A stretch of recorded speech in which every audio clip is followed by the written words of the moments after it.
The scissors were still warm in Vera's hand when she realized what her sister had done.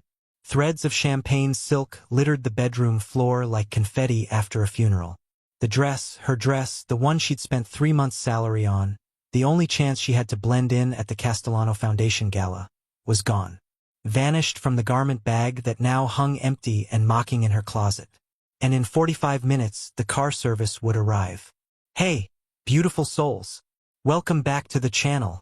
I hope you're having an incredible day. Wherever you are in this amazing world. Drop a comment and tell me where you're watching from. I love hearing from you all. Quick question before we dive into this wild story.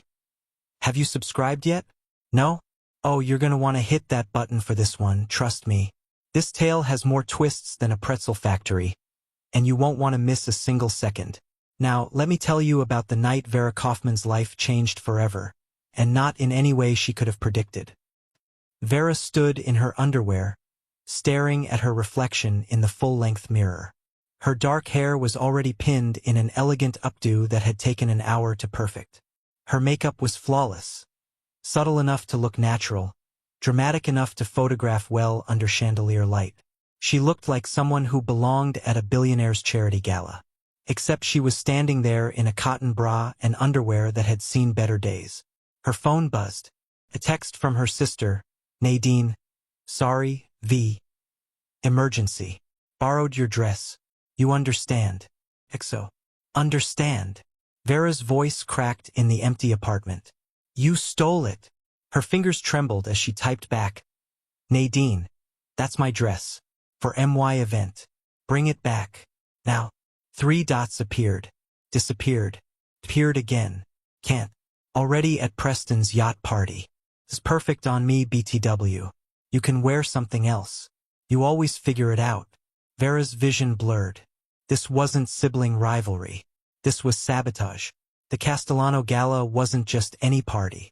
It was the party, the kind where tech moguls mingled with film producers, where venture capitalists wrote 7-figure checks between champagne toasts, where connections made in a single conversation could change careers. Where Vera's boss, the notoriously selective gallery owner Eleanor Pruitt, would be introducing her to the potential investors who could finally, give Vera her own exhibition space. Eleanor had been clear. Dress to impress, Vera. These people can smell desperation and discount fabric from across a ballroom. If you want them to take you seriously as an art curator, look like one. And now she had nothing. Vera's chest tightened. She yanked open her closet, shoving hangers aside with increasing violence. A black cocktail dress from her college graduation, too juvenile. A navy sheath she wore to funerals, too depressing. A floral sundress, absolutely not. Nothing. She had nothing that would work. Her phone buzzed again. The car service will arrive in 40 minutes. Panic crawled up her throat. She could cancel, call Eleanor, fake food poisoning, disappear into her apartment and her mediocre life and never. No, Nadine had taken enough from her over the years. The promotion their father had promised Vera but gave to Nadine instead.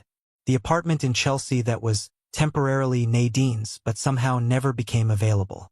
The boyfriend who just happened to fall for Nadine's charms at Thanksgiving dinner 3 years ago. Not this. Not tonight. Vera grabbed her phone and searched. Emergency formal dress rental NYC. Closed. All of them.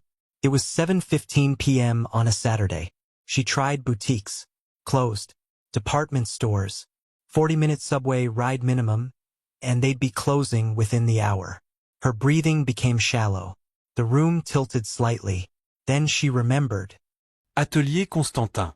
The design house was 6 blocks away, tucked between a rare bookshop and an artisanal coffee roaster. Vera had walked past it 1,000 times, always slowing to admire the gowns displayed in the window like museum pieces. She'd never dared to enter. The dresses there cost more than her monthly rent. But the lights had been on when she passed by yesterday evening. Maybe, just maybe, she threw on jeans and a sweater, grabbed her purse and ran. The streets of Manhattan's garment district were quieter than usual, the evening shift of workers already home or at happy hours. Vera's boots slapped against the pavement as she sprinted past darkened storefronts and the occasional lit deli. Please be open. Please be open. Please. The Atelier Constantine sign glowed soft gold in the twilight. Through the floor-to-ceiling windows, Vera could see someone moving inside, a tall figure adjusting a dress form. She yanked the door handle. Locked. No, no, no. Vera knocked on the glass, then knocked harder, then full-on pounded. The figure inside turned, a man, late 30s maybe, with silver-threaded dark hair and the kind of bone structure that suggested Eastern European aristocracy. He wore an immaculate charcoal suit and an expression of profound annoyance. He pointed to his watch and mouthed, "Closed." Vera pressed her palm against the glass. "Please." Her voice was muffled but desperate. "Please, I need help." The man hesitated. His eyes, even from this distance, startlingly blue, scanned her face. Something in her expression must have registered because he crossed the showroom and unlocked the door. He opened it exactly 6 inches. "We're closed." His accent was subtle, refined. French, maybe, or Belgian. "Appointments only. I'm afraid." "I know, I'm sorry, but I'm desperate." The words tumbled out. "I have a gala in." She checked her phone. 33 minutes. My sister stole my dress, and I have nothing to wear. And this is the most important night of my career. And I know this sounds insane, but please. Your sister stole your dress? One elegant eyebrow arched. That's rather biblical. I know how it sounds. I didn't say I didn't believe you. He studied her for a long moment, those impossibly blue eyes cataloging every detail. You're not a typical client. I'm not a client at all. I can't afford anything here. But maybe you have something from a previous season? Something on sale? I can pay installments. How tall are you? The question caught her off guard. 5'7". Why? He opened the door wider. Come in. Quickly. Vera stepped into a world that smelled of jasmine and expensive fabric. The showroom was minimalist elegance. White walls, perfect lighting, gowns displayed like art installations. Each dress was more stunning than the last. I'm Laurent, the man said, locking the door behind her. Laurent Constantin. And you are? Vera Kaufmann. Thank you so much for... Don't thank me yet. Laurent moved through the showroom with the fluid grace of a dancer. You said you have 33 minutes? 31 now. Then we have no time for browsing. He disappeared through a doorway into what must have been the back studio. Vera stood awkwardly among the dress forms, feeling like an intruder in a sacred space. She could hear Laurent moving things, muttering in what sounded like French. When he emerged, he carried a garment bag with the reverence usually reserved for religious artifacts. This, he said, laying it across a velvet settee, is not for sale. Vera's heart sank. Then why? Because it's perfect for you. He unzipped the bag. The gown that emerged made Vera's breath catch. It was the color of midnight, that particular shade of blue-black that seems to absorb light and mystery in equal measure. The bodice was structured but organic, like architecture inspired by nature. The skirt flowed like liquid shadow. Hand-embroidered silver thread traced patterns that suggested constellations, or perhaps ancient maps to places that existed only in dreams. It was the most beautiful thing Vera had ever seen. I can't, she whispered. I could never afford. I told you it's not for sale. Laurent lifted the gown carefully. It was made for a specific client, for a very specific occasion. Tonight, actually. Vera stepped back. Then I definitely can't. She canceled. Rather dramatically, I might add. Something dark flickered across Laurent's refined features. Sent her assistant to collect it this afternoon. Then called an hour ago to say she'd changed her mind. Something about unexpected developments. He held the gown up against Vera, assessing with a professional eye. You're nearly the same size, perhaps a touch taller, which actually works better for the hemline I'd intended originally. His eyes met hers. Why were you invited to the Castellano Gala? I'm an art curator. Well, assistant curator. My boss is introducing me to potential investors. Castellano. Laurent's expression shifted, became unreadable. Interesting. Do you know them? I know of them. He thrust the gown into her arms. Changing room is through there. You have 28 minutes. Vera clutched the dress. Its weight surprising, quality fabric always had substance. I don't understand. Why would you? Let's call it cosmic intervention. Lauren's smile was sharp, almost wolfish. Or perhaps I simply despise seeing talent sabotaged by petty jealousy. Your sister sounds delightful, by the way. She's actually the worst. I believe you. Now go. Clock is ticking. Vera hurried to the changing room, her mind reeling. This had to be a dream. A bizarre, wonderful dream where mysterious designers rescued desperate curators with gowns that probably cost more than her car. The dress slipped over her head like it had been waiting for her. The fabric kissed her skin, cool silk lining against the warmth of her body. The bodice hugged her ribs, her waist, creating a silhouette she'd never achieved before. The skirt fell in perfect folds that moved when she moved, alive and elegant. She stepped out of the changing room. Laurent had been adjusting a dress form, but he stopped when he saw her. Really stopped, frozen mid-motion. Mon Dieu, ébreted. It's better than I imagined. Vera looked at herself in the three-way mirror and barely recognized the woman staring back. She looked powerful, mysterious, like someone with secrets worth keeping. Laurent, I can't just take this. You're not taking it. You're borrowing it. He circled her, adjusting a fold here, a seam there. Return it tomorrow. Dry cleaning will be necessary, obviously. But your client will never wear it. His tone was final. Trust me on this. Something in his voice made Vera curious, but her phone buzzed before she could ask. The car service. Arriving in 5 minutes. I have to go. Vera grabbed her jeans and sweater from the changing room, shoving them into her purse. Laurent, I don't know how to thank you. Wear it well. Make your sister regret everything. He handed her a small clutch that matched the gown perfectly. This too. Your purse doesn't work. Vera laughed, a slightly hysterical sound.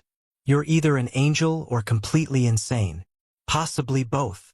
Laurent walked her to the door, then paused with his hand on the lock. Vera, be careful tonight.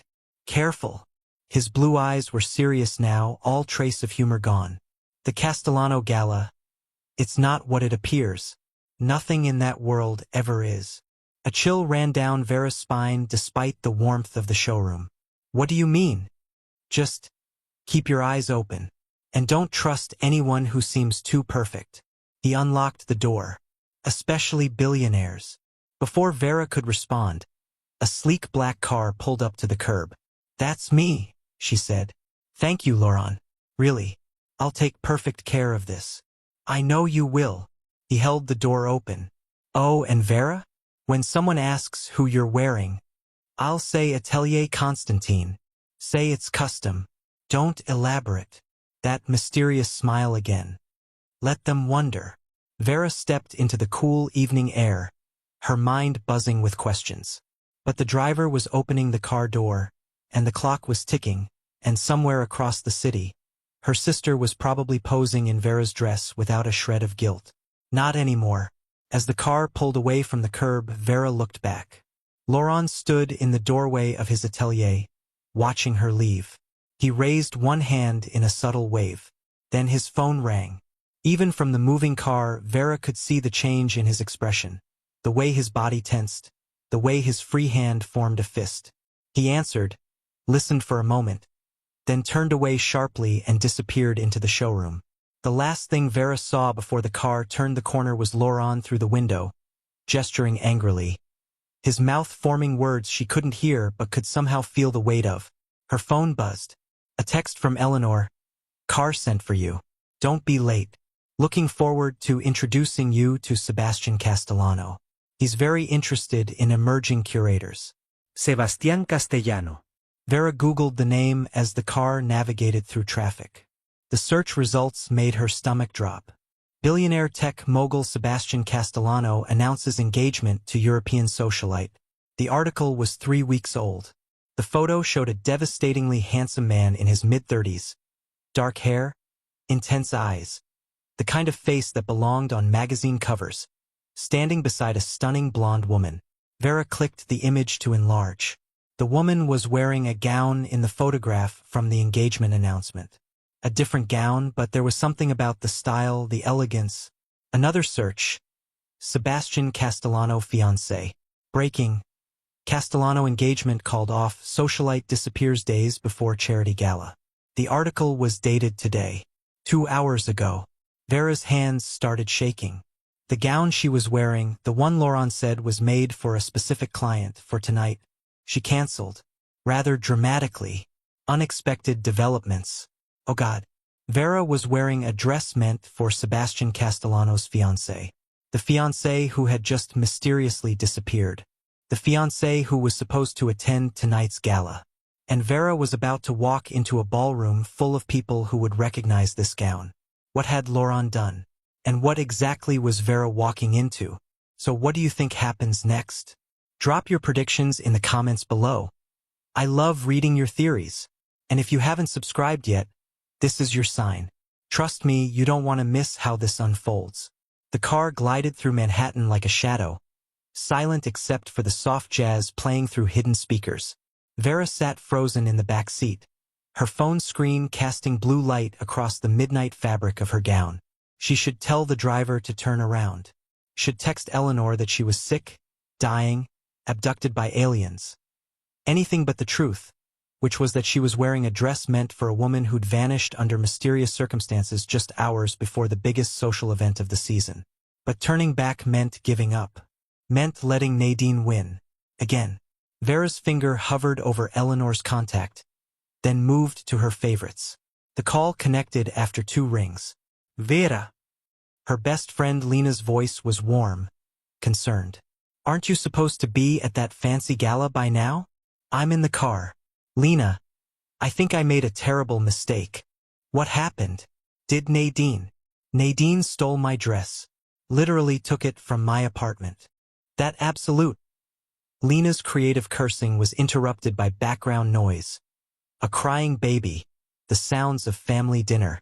Lena had married her college sweetheart 2 years ago, had a 6-month-old daughter, and lived the kind of stable, happy life Vera sometimes envied. Sorry, hold on. Babe, can you take Emma? Thanks. The background noise faded. A door closed. Okay, I'm in the nursery. Talk to me. What did you do? Vera explained. The empty garment bag. The frantic sprint to Atelier Constantine. Laurent's mysterious generosity.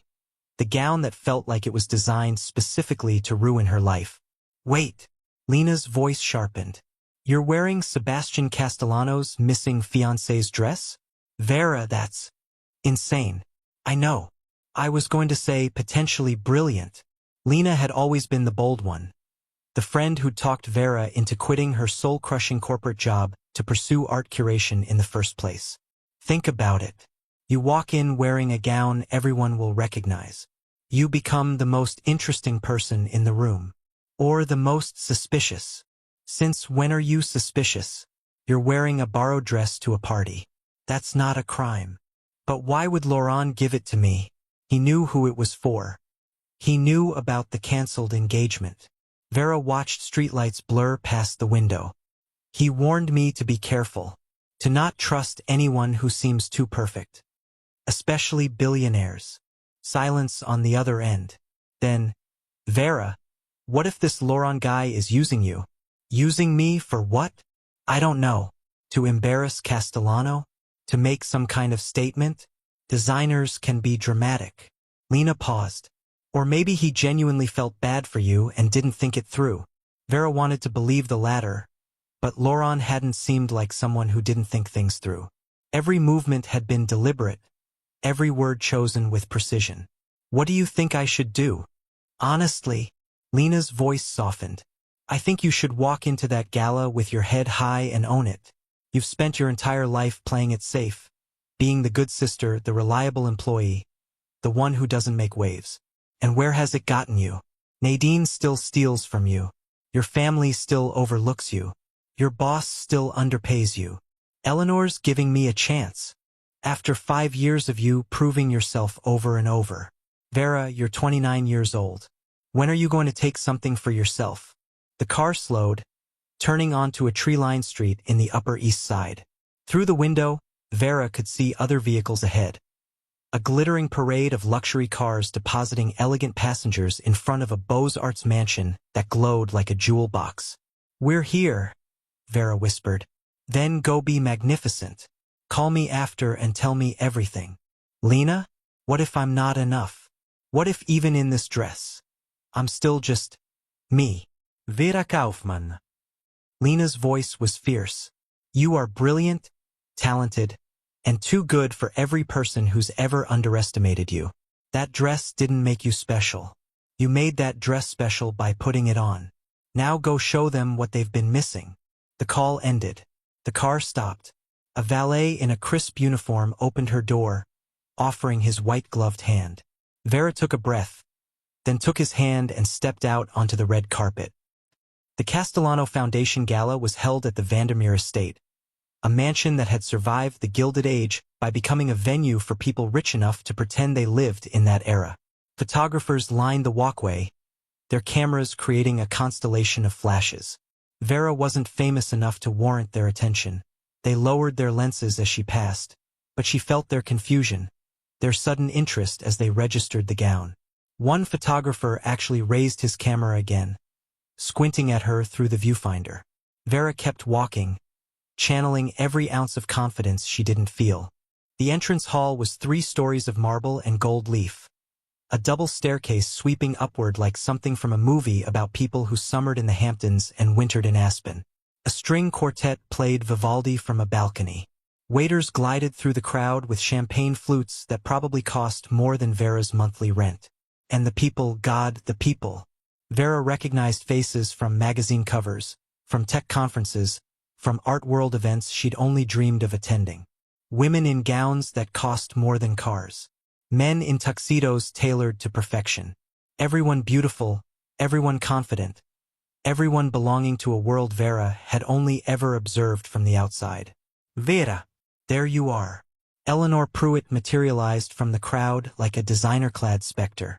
She was 63, rail-thin, and possessed the kind of intimidating elegance that made grown men stammer. Her silver hair was cut in a severe bob. Her black gown was deceptively simple, which meant it probably cost a fortune. Her eyes swept over Vera's dress, and something flickered in her expression. Surprise. Then calculation. "Well," Eleanor said slowly, "that's certainly a statement. Is it too much?" Vera's confidence wavered. "In this world, darling, there's no such thing as too much. There's only memorable and forgettable." Eleanor linked her arm through Vera's, steering her toward the main ballroom. "And you, my dear, are most certainly memorable tonight. Custom Constantine, if I'm not mistaken." Vera Remembert Laurent S. Instruction. "Yes. Interesting choice. I didn't know you had those kinds of connections." "It was a recent development." Eleanor's smile was sharp. "The art world is full of recent developments." "Come?" "There are people you need to meet." The ballroom was a cathedral to excess. Crystal chandeliers dripping light like diamonds, floor-to-ceiling windows overlooking manicured gardens, a champagne fountain that seemed engineered to mock the concept of moderation. The crowd here was even more rarefied, clusters of power and influence disguised as casual conversation. "That's Richard Kersey, tech venture capitalist," Eleanor murmured, nodding toward a silver-haired man holding court near the champagne fountain. "Worth about $3 billion, deeply invested in emerging artists. Next to him is Diane Stratford. Her hedge fund bought controlling interest in the Contemporary Art Museum last year." Vera's head spun with names and net worths, with the sheer weight of opportunity surrounding her. "And there," Eleanor said, her voice dropping to something almost reverent, "is Sebastian Castellano." Vera's heart stopped. He stood near the windows, surrounded by a loose circle of admirers but somehow apart from them, like a sun tolerating the orbit of lesser planets. The photographs hadn't done him justice. He was tall, at least 6'2", with dark hair that looked artfully disheveled, as if he'd run his fingers through it moments before. His tuxedo fit him like it had been grown rather than tailored. But it was his face that arrested attention. Sharp cheekbones, a jaw that could have been carved from marble, and eyes that even from across the room seemed to see everything. He was laughing at something someone said, but the laugh didn't reach those eyes. "He's been through hell this week," Eleanor continued.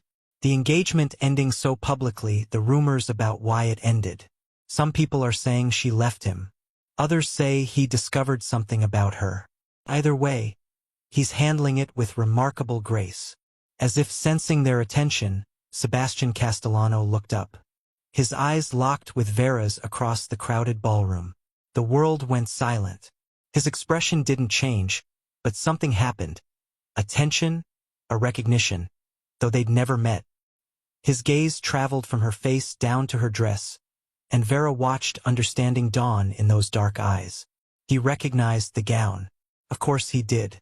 He'd commissioned it for his fiancée. And now a stranger was wearing it to his charity gala. Vera expected anger, confusion, something cold. Instead, the faintest smile touched Sebastian Castellano's lips.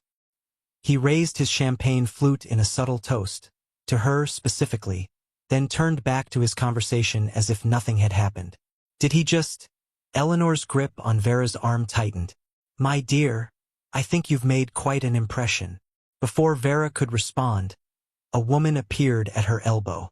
She was striking mid-40s, with auburn hair piled in an elegant chignon and the kind of bone structure that suggested either excellent genetics or an exceptional surgeon. "Eleanor Pruitt," the woman said warmly. "I haven't seen you since the MoMA benefit." "Vivian, how lovely." Eleanor's social mask snapped into place. "Vivian Corleone, this is Vera Kaufman, my assistant curator." Vivian is on the board of 3 museums and has one of the finest private collections in the city.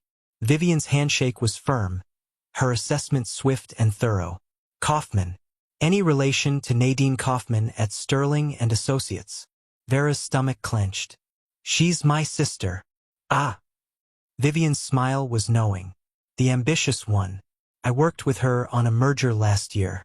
Brilliant woman, though perhaps a bit ruthless. That's one word for it." Vivian laughed, a genuine sound. "I like you already, and that gown is absolutely stunning. Constantine, isn't it?" "Here we go," Vera thought. "Yes. He only takes commissions from a very select clientele. You must have quite a story to warrant his attention." Vivian's eyes sparkled with curiosity, but there was something else there too. "Test, maybe."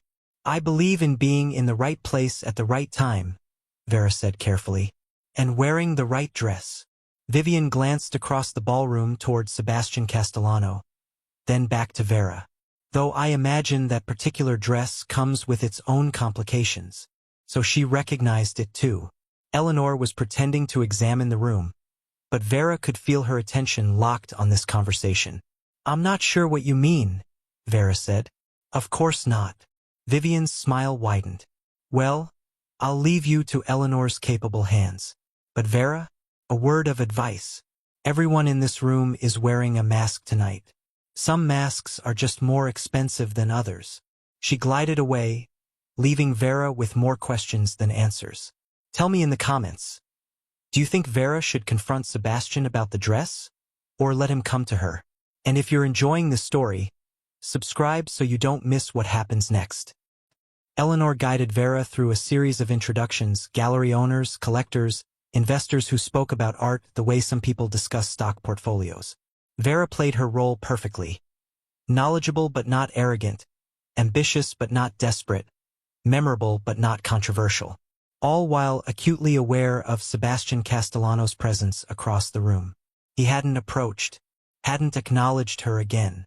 But several times Vera felt his gaze on her. A weight, a question. "You're doing wonderfully," Eleanor murmured during a brief lull. "Richard Kersey seemed quite taken with your thoughts on emerging digital artists. I think he might want to." "Eleanor." A man's voice, deep and slightly accented. "May I steal your protege for a moment?" Vera turned. Sebastian Castellano stood less than 2 feet away, and up close, he was even more overwhelming. He smelled like expensive cologne and something darker, whiskey, maybe, or the kind of confidence that came from never having to ask permission. Sebastian. Eleanor's voice was warm but carefully neutral. Of course. Vera, Mr. Castellano is our host and the Foundation's chairman. Sebastian, this is Vera Kaufmann. His eyes met hers and the impact was physical. I know. I've been watching you work the room. You're either a natural or you've been training for this your entire life. Neither, Vera said, surprised by how steady her voice sounded. Just desperate to make a good impression. Then consider it made. He offered his arm. Walk with me. It wasn't really a question. Eleanor was already nodding encouragingly, practically pushing Vera toward him. Vera took his arm, solid muscle beneath the tuxedo, and let him lead her away from the crowd, toward the quieter edges of the ballroom. So, Sebastian said once they were out of immediate earshot, are we going to talk about the dress? Or are we going to pretend you're not wearing the gown I commissioned for my former fiancé? Vera's breath caught. You want to talk about it? I want to understand it. He stopped near a window overlooking the garden, turning to face her fully. This close, she could see gold flecks in his dark eyes, could see the weariness beneath the charm. That gown was supposed to be delivered this afternoon to a woman who called off our engagement yesterday. Instead, it's being worn by a curator I've never met, at my charity gala, looking more stunning than anything I could have imagined. I can explain. Please do, because right now, I'm trying to decide if this is an elaborate insult, a bizarre coincidence, or something else entirely. Vera made a choice. She told him the truth. All of it. Nadine stealing her dress, the desperate run to Atelier Constantine, Laurent's mysterious generosity, the realization in the car about what she was wearing. Sebastian listened without interrupting, his expression unreadable. When she finished, silence stretched between them. Then he laughed, a genuine sound that transformed his entire face. Laurent, he said, shaking his head, that magnificent bastard. You know him? Everyone in this world knows Laurent Constantine. He's brilliant, temperamental, and has a habit of orchestrating chaos like it's performance art. Sebastian's smile faded. He also designed my ex-fiancée's entire wardrobe, including her wedding dress. Oh God! Vera's hand went to her stomach. I'm so sorry. I didn't know. I mean, I figured it out in the car, but by then it was too late to turn back, and I thought maybe no one would recognize. Everyone recognized it. Sebastian's voice was gentle. The question is why you're still here. Because I've spent my entire life letting other people take things from me. Vera met his eyes. And I'm tired of it. Something shifted in Sebastian's expression, respect, maybe, or recognition. Your sister sounds delightful, he said dryly. She's actually the worst. You'd probably like her. Everyone does. I doubt that. He studied her face like he was trying to solve a puzzle. You know what I think, Vera Kaufmann? What? I think Laurent gave you that dress because he knew exactly what it would do. He knew it would make you the most interesting person here. He knew it would bring you to my attention. Sebastian's voice dropped lower. The question is, why did he want that? Before Vera could answer, a commotion erupted near the ballroom entrance. A woman's voice, sharp and carrying. I don't care if he's busy. Tell Sebastian I'm here. The crowd parted, and through the gap walked the most beautiful woman Vera had ever seen. Blonde, ethereal, wearing a crimson gown that looked like liquid fire. Her eyes were red-rimmed but defiant. Sebastian's entire body tensed. Isabel, he breathed. The missing fiancée had just crashed her own engagement party, and she was staring directly at Vera with an expression that could have melted steel. What happens when the missing fiancé confronts Vera? Drop your theories below, and hit subscribe if you want to see how this unfolds. Trust me, it only gets wilder from here. The ballroom didn't go silent, that only happened in movies. Instead, the noise shifted, became sharper. Whispers cut through the air like scissors through silk. Champagne glasses paused midway to lips. The string quartet faltered for half a measure before recovering. Isabel Hastings, because of course that was her name, Vera thought wildly. moved through the crowd like a ship cutting through water. People scattered and reformed in her wake, their phones already out, already capturing this moment for posterity and social media. She was even more stunning up close. Porcelain skin, eyes the color of Arctic ice, the kind of beauty that didn't just turn heads. It stopped hearts. And she was walking straight toward Vera. Isabel. Sebastian stepped slightly in front of Vera, his voice low and controlled. What are you doing here? What am I? Isabel's laugh was brittle, fractured. This was supposed to be our engagement celebration, Sebastian. Or did you forget? You called it off. You disappeared. I needed time to think. Isabel's eyes flicked to Vera, then back to Sebastian. I didn't realize you'd replace me quite so quickly. She's not. Sebastian's jaw tightened. Vera is a guest. Wearing my dress. Isabel's voice could have cut glass. That's an interesting choice of hospitality. Vera found her voice. I didn't know. I'm sorry. You didn't know? Isabel took a step closer, and Vera caught the scent of expensive perfume mixed with something else. Vodka, maybe. You accidentally put on a custom Constantine gown that costs more than most people's cars? You accidentally showed up at my fiancé's gala wearing the dress he commissioned for me? Ex-fiancé. Sebastian corrected quietly. Isabel flinched like he'd slapped her. Is that what we are now? After 3 years? You made that decision when you walked away. Eleanor materialized at Vera's elbow, her expression unreadable. Perhaps we should take this somewhere more private. Oh, I don't think so. A new voice joined the conversation. A man in his 50s with silver hair and the predatory smile of someone who smelled blood in the water. Vera recognized him from Eleanor's earlier introduction. Richard Kersey, venture capitalist. This is the most entertainment we've had at one of these things in years. Nervous laughter rippled through the nearby crowd. Vera's face burned. This was a nightmare. She needed to leave to run to. Sebastian's hand found hers. The touch was brief, barely a second, but it steadied her. Richard, always a pleasure, Sebastian said, his tone making it clear it was anything but. Isabel, if you want to talk, we can go upstairs. But not here. Not like this. Why not here? Isabel's eyes were bright with unshed tears? Or was it rage? Everyone already knows our business. The tabloids have been having a field day. Mysterious breakup. Socialite vanishes. They're probably live-streaming this conversation as we speak. She wasn't wrong. Vera could see at least a dozen phones pointed in their direction. I came back because I made a mistake, Isabel continued, her voice cracking. I panicked. The wedding, the pressure, your mother's constant criticism. I just needed space. But I never meant. She stopped, seeing something in Sebastian's face. You've already moved on, haven't you? Isabel. With her. Isabel's gaze locked onto Vera like a targeting system. Who are you? Really? I'm nobody, Vera said honestly. I'm an assistant curator who needed a dress. That's all. Nobody just gets a Constantine gown. Laurent doesn't work with nobodies. Maybe he felt sorry for me. Laurent Constantine doesn't feel sorry for anyone. Isabel stepped closer, and Vera could see the desperation beneath the anger. What did you do? What did you promise him? I didn't. Isabel, that's enough. Sebastian's voice had gone cold. Vera has nothing to do with us. She's an innocent bystander in whatever game you think is being played. Game? Isabel's voice rose. You think this is a game to me? I think you broke off our engagement 2 days ago via text message.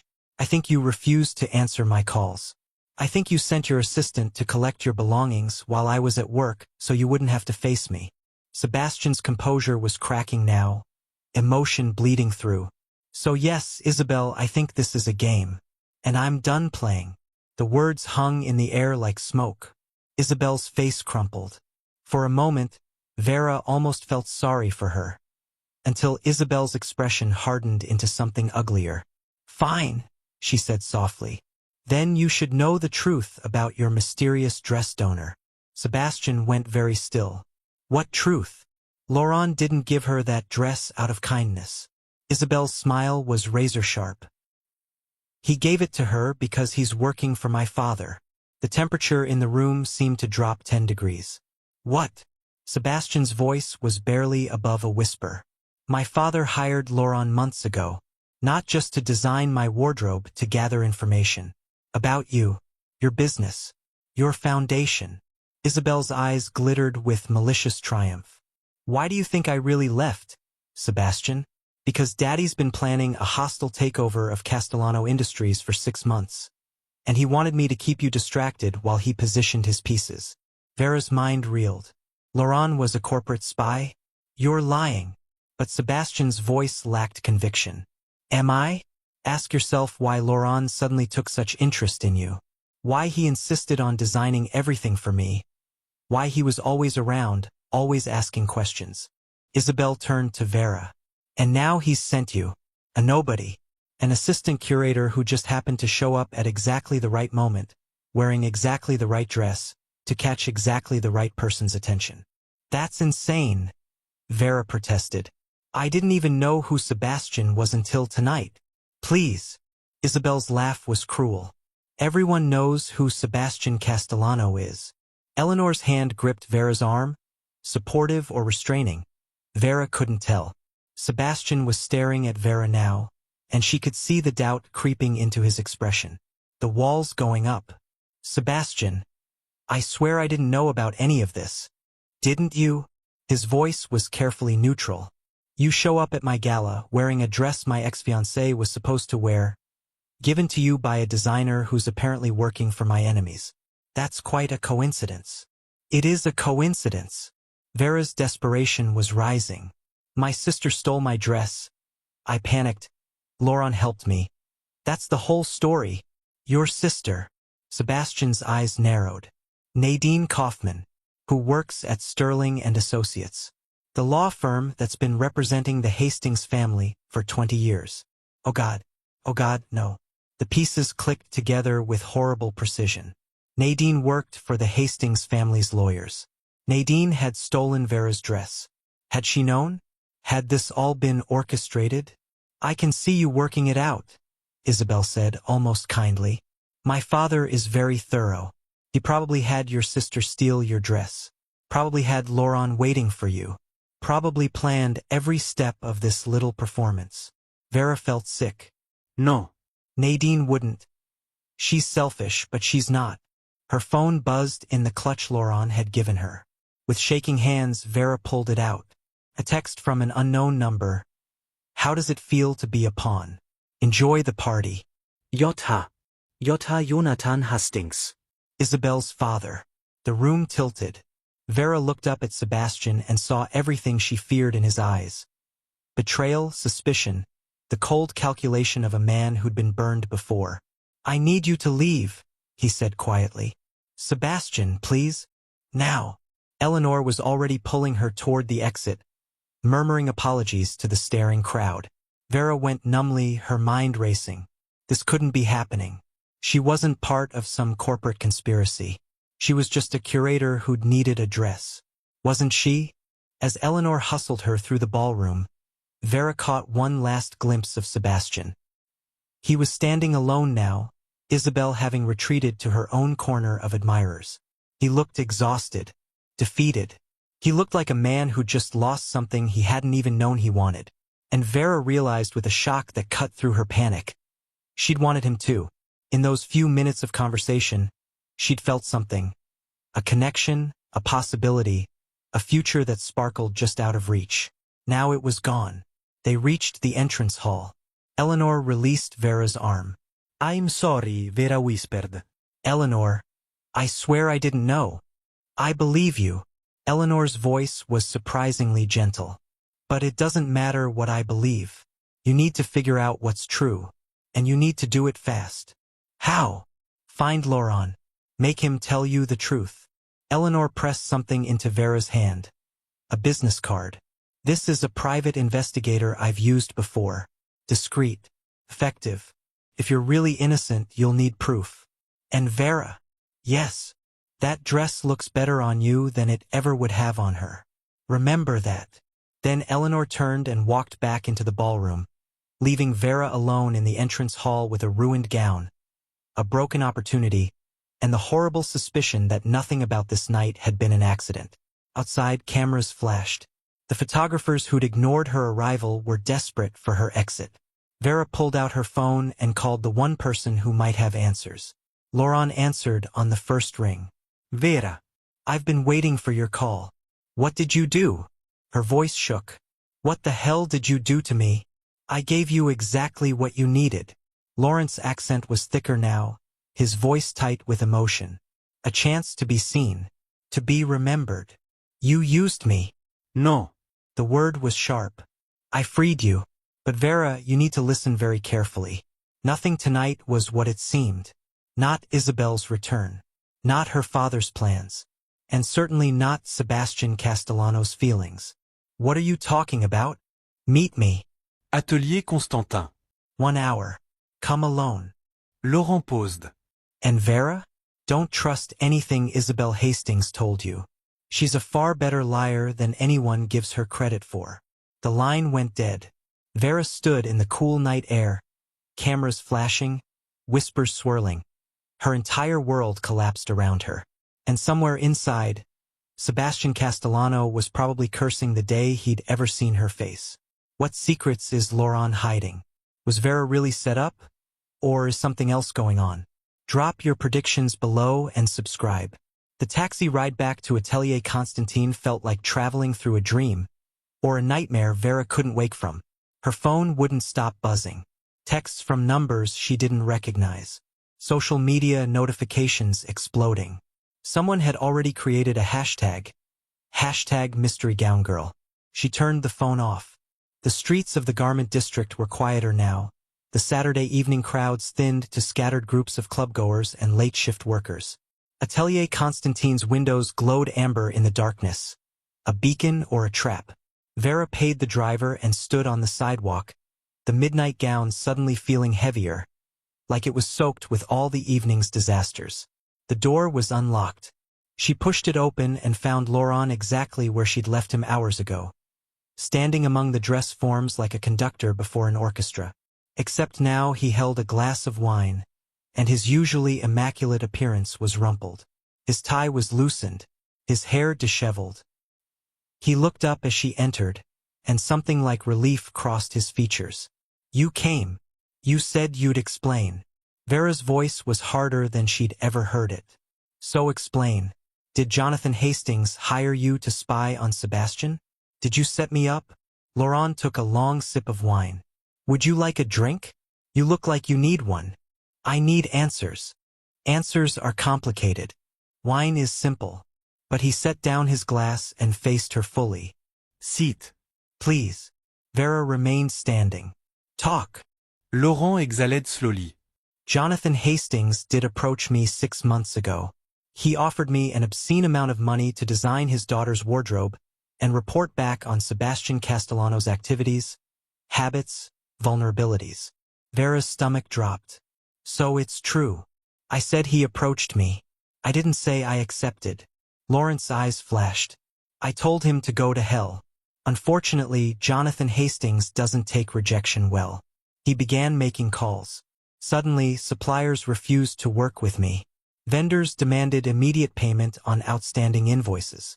A loan I'd relied on for years was called in without warning. He tried to destroy you. He tried to motivate me. Laurent's smile was bitter. So I played along. I designed Isabel's wardrobe. I attended their family dinners. I listened to Jonathan's plans.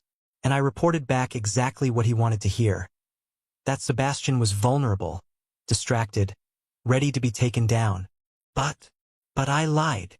Laurent picked up his wine again, studying the ruby liquid. Every piece of information I gave Jonathan was carefully crafted fiction. I fed him false data about Sebastian's business dealings, invented weaknesses, created phantom opportunities for takeover that would lead nowhere. Vera felt her anger wavering, confusion rushing in to replace it. Why would you risk that? Because Sebastian Castellano saved my sister's life. The words hung in the air. Laurent moved to one of the dress forms, adjusting a fold of fabric with shaking fingers. 3 years ago, my sister Margot was diagnosed with a rare form of leukemia. Experimental treatment, not covered by insurance. The cost was impossible. I sold everything. My apartment, my car, my entire collection of vintage fabrics. It wasn't enough. He paused, composing himself. I was preparing to close the atelier, to sell the business itself, when Sebastian Castellano walked through that door. He'd heard about my situation through a mutual acquaintance. He didn't offer sympathy. He didn't make a speech. He simply wrote a check for the full amount and told me to save my sister. Vera's breath caught. He just gave you the money? He invested in my business. Made it a loan with 0 interest, payable whenever I could manage it. But we both knew it was a gift. Lauren's voice roughened. Margot completed treatment. She's been in remission for 2 years. She's getting married next spring. So when Jonathan Hastings came after Sebastian, I couldn't let it happen. But I couldn't openly defy Hastings either, or he'd destroy me and I'd lose everything Sebastian had helped me save. Laurent turned to face her. So I became a double agent in the world's most expensive soap opera. Vera sank onto the velvet settee, her mind racing. But what does this have to do with me? Why give me Isabel's dress? Because Isabel is not the victim she pretends to be. Laurent's voice hardened. She's her father's daughter through and through. The entire engagement was a setup from the beginning. What? Isabel pursued Sebastian deliberately, on her father's orders. The goal was to get close enough to learn his business secrets, then break his heart publicly and make him vulnerable for a takeover. Laurent sat across from Vera. But something went wrong. Isabel actually fell in love with him. Vera's head spun. So when she broke off the engagement, she was trying to escape her father's plan. She realized she couldn't go through with betraying Sebastian. Laurent leaned forward. But Jonathan wasn't going to let 3 years of planning fall apart. He forced her to come back tonight, to create a scene, to destabilize Sebastian emotionally before the takeover attempt next week. The hostile takeover is real? Very real. Jonathan has been buying up shares through shell corporations for months. He needs Sebastian distracted, vulnerable, making mistakes. Laurent's eyes met hers. That's where you came in. I don't understand. I knew Isabel was coming back tonight. She called me this afternoon, crying, begging me not to deliver the dress because she couldn't go through with it. That's when I realized I had an opportunity. Laurent's smile was almost apologetic. I needed someone to disrupt Jonathan's plan, someone unexpected, someone who would capture Sebastian's attention and throw off the entire carefully orchestrated evening. So you did use me. Betrayal burned in Vera's throat. I gave you an opportunity, Laurent corrected. And you took it. You could have turned around at any point. Could have refused to wear the dress, refused to enter the gala, refused to talk to Sebastian. But you didn't. Because I didn't know what I was walking into. Didn't you? Laurent's gaze was penetrating. Vera, from the moment you put on that gown, you knew something was off. You Googled Sebastian in the car. You saw the broken engagement news. You could have turned back. He was right. Vera had known. Some part of her had known. What happened tonight wasn't an accident, Laurent continued. But it also wasn't just about Sebastian or Jonathan or even Isabel. It was about you. About a woman who spent her entire life being overlooked, stolen from, underestimated. I gave you a stage. You chose to step onto it. And now Sebastian thinks I'm part of some conspiracy. Does he? Laurent pulled out his phone and turned it toward her. The screen showed a news article, posted 20 minutes ago. Castellano heir defends mystery woman at charity gala. She's done nothing wrong. Vera's hands trembled as she took the phone. The article included quotes from Sebastian, given to reporters as the gala ended. He'd defended her, called the accusations against her baseless and cruel, demanded that his guests and the media leave her alone. He doesn't think you're guilty, Laurent said softly, but he is confused, hurt, and very, very intrigued by a woman in a borrowed dress who ruined his evening. By a woman brave enough to walk into a room full of sharks and hold her head high. Laurent reclaimed his phone. Sebastian Castellano has spent 3 years with a woman who was lying to him. Tonight, he met someone who told him the truth. Even when that truth was messy and complicated and potentially damning, Vera wanted to believe him. Wanted to believe this wasn't all manipulation and games. What do I do now? Now? Laurent stood, moving to a drawer and pulling out an envelope. Now you go home, sleep, and tomorrow you return this dress as promised. And when you do, I'll give you something else. What? Proof. Documents showing Jonathan Hastings's shell corporations, the shares he's been acquiring, the timeline of the takeover attempt. Everything Sebastian needs to protect himself. Laurent handed her the envelope. But I can't give it to him directly. Hastings is having me watched. It has to come from someone else. From me. From someone Sebastian is already interested in. Someone he'll want to see again. Laurent's smile was knowing. Someone who looks magnificent in midnight blue. Vera's phone, still off, sat heavy in the borrowed clutch. What if he doesn't want to see me again? Then he's a fool. But Sebastian Castellano is many things. Arrogant, intense, occasionally impossible. But he's not a fool. Laurent walked her to the door. Vera, thank you. For being brave enough to wear that dress. For being exactly who you are. I still might lose my job over this. Or you might gain something better. Tomorrow will tell. As Vera stepped into the cool night air, her phone buzzed back to life in her hand. One new message, from a number she didn't recognize but somehow knew. We need to talk. Not about dresses or conspiracies. About you, Sebastian. Her heart stopped. Below it, another message, my office. Tomorrow. 10 Uhr morgens. I'll send a car. Please come. Vera looked back through the window. Laurent raised his wine glass in a silent toast. She had 12 hours to decide if she was brave enough to walk back into Sebastian Castellano's world. What should Vera do? Face Sebastian or run? Comment below. And if you haven't subscribed yet, do it now. Vera didn't sleep. She sat on her apartment floor until dawn. The midnight gown pooled around her like spilled ink. Laurent's envelope burning a hole in her consciousness from where she'd placed it on the coffee table. At 6 a.m., her phone rang. Nadine. Vera almost didn't answer. Then fury overrode exhaustion. What? Jesus, Vera. Have you seen the internet? Nadine's voice was manic. You're everywhere. What the hell happened at that gala? You tell me. Vera's voice was ice. You stole my dress. Did Jonathan Hastings tell you to? Silence. Then, I don't know what you're talking about. Don't lie to me. Not now. Not after everything. Vera stood, pacing. You work for his lawyers. You took my dress the same day his daughter's engagement fell apart. That's not coincidence. Vera. Did he pay you? Or did you just do it because you can't stand seeing me succeed? It wasn't like that. Nadine's composure cracked. Jonathan called me last week. Said he needed a favor. Said if I helped him, he'd fast-track my partnership. All I had to do was make sure you didn't have anything appropriate to wear to the gala. The admission hit like a physical blow. You sold me out for a promotion. I didn't think you'd actually go. I thought you'd stay home, miss your big opportunity, and that would be the end of it. Nadine's voice turned pleading. I didn't know you'd show up in Isabel's dress. I didn't know any of this would happen. What was supposed to happen, Nadine? Jonathan wanted Sebastian isolated at the gala. Vulnerable. He was going to announce the takeover attempt tonight, publicly, while Sebastian was dealing with Isabel's dramatic return. It was supposed to be simple.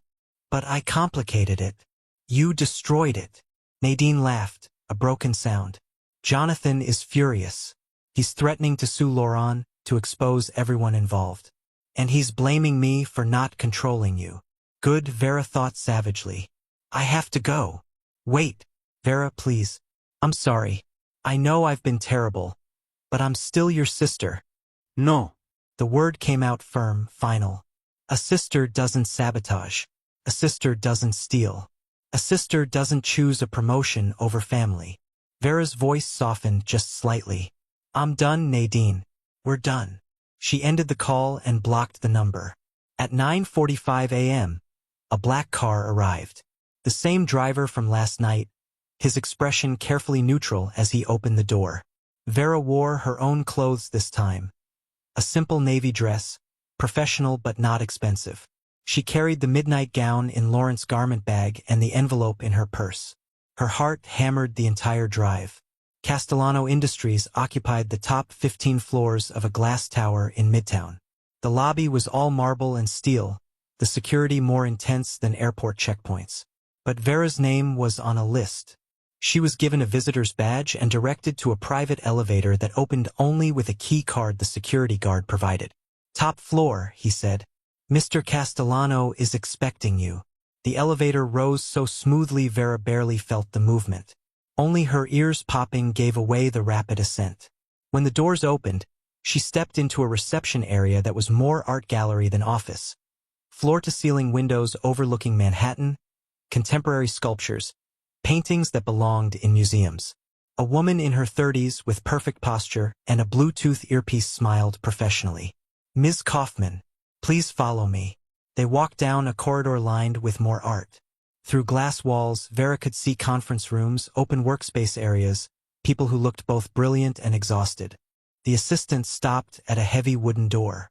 He's inside. Take your time. Then she left Vera alone. Vera noct. Come in. Sebastian's office was surprisingly understated, large, yes, but not ostentatious.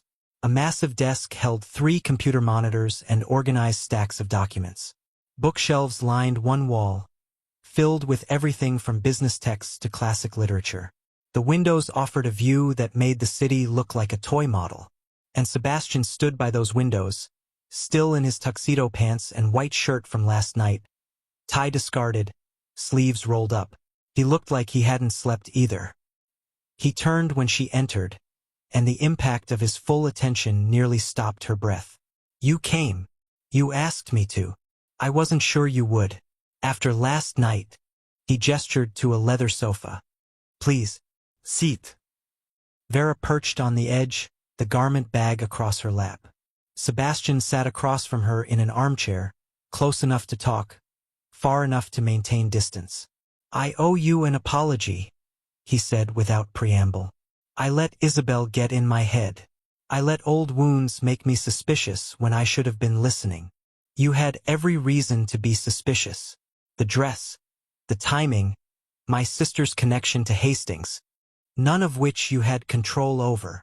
Sebastian leaned forward, elbows on his knees.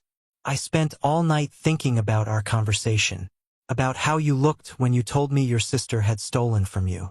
That kind of pain, that kind of honest vulnerability, you can't fake it. Vera's throat tightened. Sebastian, let me finish, please. He ran a hand through his already disheveled hair. I've spent 3 years with someone who lied to me about everything. Who I was to her, what she wanted, even how she felt. And in 3 minutes of conversation with you, I felt more genuine connection than I'd felt in 3 years with Isabel. That's just because the situation was dramatic. No. His eyes locked onto hers. It's because you're real, Vera. You say what you mean. You feel things deeply. And when you walked into that ballroom last night wearing that dress, he paused, searching for words. You weren't trying to be anyone but yourself. That's more rare than you know in my world. Vera's hands trembled. She clutched the garment bag tighter. I need to tell you something, she said. Laurent gave me more than just this dress. She pulled out the envelope and handed it to him. Sebastian opened it, his expression shifting as he scanned the contents. Documents, financial records, Shell Corporation papers, the entire blueprint of Jonathan Hastings's takeover attempt. Where did he get this?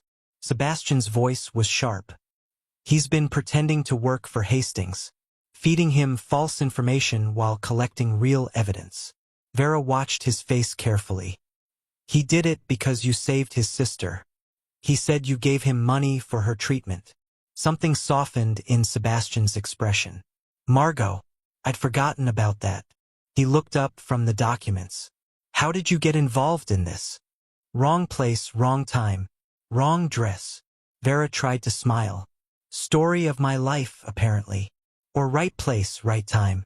Sebastian set the papers aside and moved to sit beside her on the sofa. Closer now, close enough that she could smell his cologne, could see the stubble shadowing his jaw. Vera, this evidence, it's exactly what I need. Hastings is making his move this week. Without this, I would have been blindsided. You just saved my company. Laurent saved your company. I'm just the messenger. You're more than that. His voice dropped lower. And I think you know it. The air between them felt charged, electric. Sebastian, I should go. Don't. His hand covered hers on the garment bag. Please. I know this is complicated. I know everything about the last 12 hours has been insane. But I need to know. Last night, when we were talking before Isabel arrived, did you feel it too? Vera's heart raced. Feel what? Like maybe all the chaos was worth it because it brought me to you. She should say no. Should protect herself. Should remember that billionaires and assistant curators didn't mix, that fairy tales weren't real, that she was still holding a borrowed dress that cost more than her annual salary. But when she looked into Sebastian's eyes, all she could think was, yes, God, yes. I felt it, she whispered. Sebastian's hand came up to cup her cheek, his thumb brushing her jawline. I haven't stopped thinking about you, about how brave you were, how real. I was terrified. Brave and terrified aren't opposites. He leaned closer. Vera, I know this is fast. I know it's crazy. But I want to know you. Really know you. Not just what happened at the gala, but everything. Where you grew up, what you dream about, why you became a curator. His phone buzzed, then buzzed again, then erupted into a sustained vibration. Sebastian grabbed it, glanced at the screen, and his expression went dark. What is it? He turned the phone toward her. News alert. Breaking. Jonathan Hastings announces merger with Castellano Industries. Claims Sebastian Castellano has agreed to step down as CEO. That's impossible, Vera breathed. You just got the evidence. He's forcing my hand, making the announcement public before I can counter it. Sebastian was already on his feet, dialing. If I deny it now, the stock price will tank from the uncertainty. If I don't, he controls the narrative. The phone rang. Sebastian's lawyer, from the frantic conversation that followed. Vera stood, feeling helpless. Everything was falling apart. Then Sebastian's door burst open. Isabel stood there, mascara streaked, desperate. Sebastian, please. You have to listen to me. Not now, Isabel. My father is lying. She stumbled forward. The merger announcement, it's fake. He's fabricating your agreement. But I have proof. I recorded our conversation last night when he told me his plan. She held up her phone, and when she pressed play, Jonathan Hastings's voice filled the office. Sebastian will have no choice but to accept the merger once I announce it publicly. The board will force him out. And you, my dear daughter, will finally stop this ridiculous infatuation and come home where you belong. Isabel's voice on the recording, small and broken. What if I won't? Then I'll destroy him anyway. And I'll make sure everyone knows you helped me do it. The recording ended. Sebastian stared at Isabel. You're giving this to me? I love you, she said simply. I've been terrible.